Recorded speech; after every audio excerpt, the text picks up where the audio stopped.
I'll be honest, I did not think living in Australia would cost this much. When I first packed my bag and moved to Cairns, I thought I was going to be living cheap at the beach and partying all the time. After a few months of living here and working on the reef and actually paying for everything myself, I've realised how quickly things add up. So in this video I'm going to break down where my money goes each week of living and working here in Cairns, what I spend it on, what's worth it and what's not, and what I've learned along the way. Before I dive into what I spend, I just wanted to talk about what life's actually like out here. Cairns isn't really like Sydney or Melbourne, which is what you tend to see a lot more of on social media. It's smaller, slower, and a bit more laid back. You know, you've got your palm trees, the reef's right off the shore, and rainforest just behind you with like the Daintree and all that sort of stuff. It's hot most of the year, especially during summer, like it is now. Everyone walks around with no shoes on in their board shorts, and the vibe is basically work hard and try and chill even harder. So here's how it usually breaks down. Rent comes in at $270 a week, and this is always the biggest expense, no matter who you are or where you are. When I first arrived, I did the typical thing of staying in a hostel for a couple of weeks, or in my case it was a month and a half. It's great at first, you meet people, there's always something going on, and it's a great way and an easy way to get settled into somewhere early on. But after a while it sort of loses its charm. You know, you're lacking privacy, you've got people stumbling in at 3 a.m, which is not fun. And it's just not how you want to live when you want to settle somewhere. So I moved into a share house. Most people here do the same thing. Now the most common way is just to rent a room, and that's what I've done in this lovely house behind me. It's a good balance between having your own space and keeping costs somewhat reasonable. You usually end up sharing with other backpackers or people that you work with, or locals sometimes, and honestly it can end up feeling a bit like a family after a couple of weeks, because you are just living with those people and seeing them constantly. Having your own space definitely makes a massive difference. You know, you can sleep way better, you can cook your own food whenever you want, and having places to actually store your belongings is always nice, not having to just live out of a backpack for weeks on end. So for me, totally worth it. Now with groceries and food, I try and be good. I do try and be good. I usually try and spend around $150 a week on groceries, but food here is a bit of a shock at first. I remember walking into the supermarket the first time thinking, how can a carton of eggs cost this much? It's ridiculous. But once you get used to it, it doesn't have that same shock factor anymore. Shopping at the right times and buying in bulk and then sticking to those plans is a nice way to try and keep your costs a bit low. I do try and do most of my cooking at home. Breakfast, if I'm not working, is just cereal or some type of omelette. Lunches I do get for free at work, so that's an expense I don't really have to worry about when I'm working, which is really nice. And dinners I usually meal prep, because after work I don't like to cook. I just want to chuck something in the microwave, eat it, get a shower, go to bed. And then there are the nights where you're too tired to do anything and you end up ordering Uber Eats and spending $50 on something that's just not worth it. But I try and not do that as much as possible.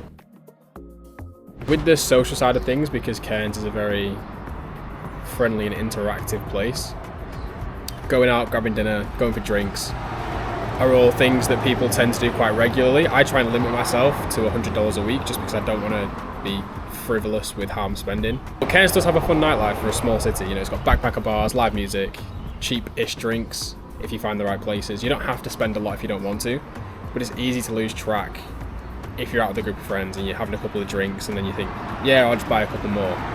So I do try and limit myself to that $100 budget just because I don't want to be going crazy with how much I'm spending. If I'm feeling a bit extra fun and social that week, that might go to $200 for the week, and I might go out a couple more nights than I usually would. In my opinion, it's worth budgeting for, because you're on the other side of the world. You might as well make the most of it while you can and have fun. So if you're in Australia, you're going to be surrounded by people from all over the world that are going out, and it's part of the experience of being here, so you want to be able to join in that as well.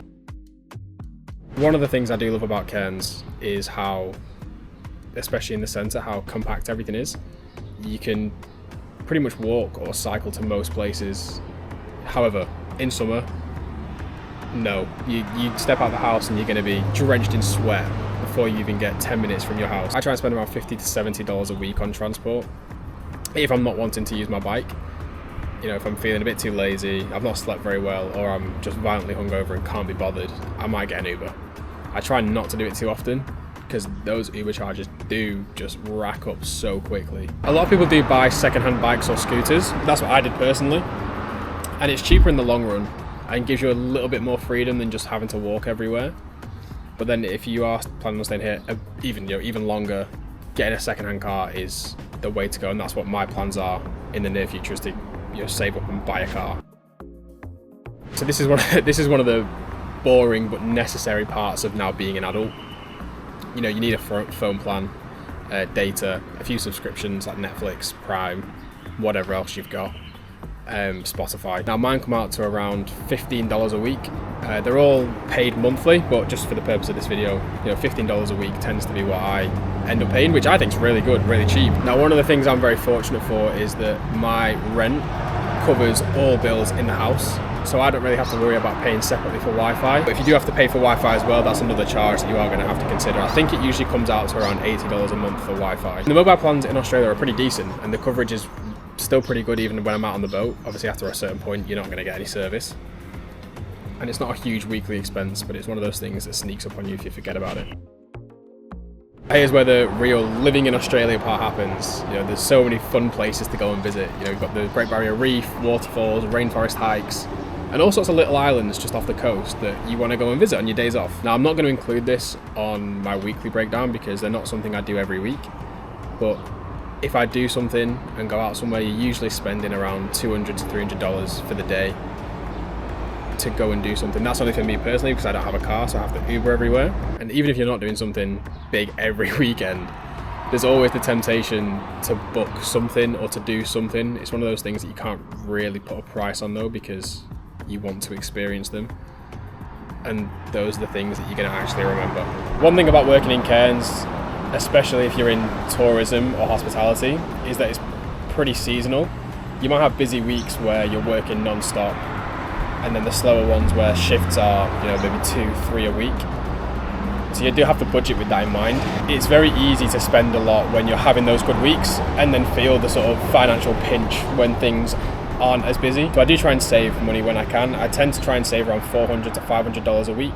Obviously on the busier weeks I save a bit more, and on the quieter weeks I save a bit less, but it averages out to around that. The nice thing about living here is that you don't have to spend a lot to do cool things. You've got the beach, you've got hikes, swimming holes. You can live a good life here without spending loads, but to do those luxury things you are going to have to spend a little bit more. If you are watching this from overseas and are wondering what it's like to actually live here as a backpacker, it's honestly just a mix of chaos, fun, and the occasional financial panic. Some weeks you will feel rich, and others you'll be looking in your wallet and counting those coins until payday.